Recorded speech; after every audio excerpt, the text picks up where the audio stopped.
اگر آپ چینل پر پہلی بار آئے ہیں تو ابھی سبسکرائب کر کے بیل آئیکن پریس کریں اور رہیں باخبر۔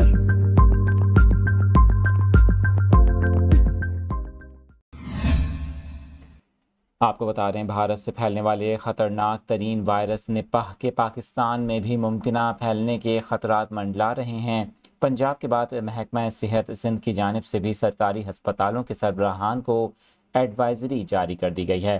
اس حوالے سے حکام نے جو تفصیلات بتائی ہیں ان کے مطابق نپاہ نامی خطرناک وائرس ممکنہ طور پر پاکستان میں بھی پھیل سکتا ہے، جس کے پیش نظر عملے کو الرٹ رہنے کا کہا گیا ہے۔ ڈائریکٹر جنرل ہیلتھ سندھ نے تمام سرکاری ہسپتالوں کو مراسلہ لکھا ہے۔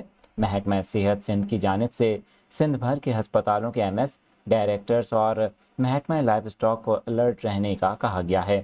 آپ کو بتائیں کہ ایڈوائزری کے مطابق نپاہ نامی وائرس جانوروں سے انسانوں اور انسانوں سے انسانوں میں تیزی سے پھیلتا ہے۔ وائرس کی ابتدائی علامات میں بخار، سر درد، جسم میں درد اور دیگر علامات شامل ہیں۔ سندھ سمیت پاکستان کے کسی بھی علاقے میں ابھی تک اس وائرس کا کوئی بھی کیس سامنے نہیں آیا۔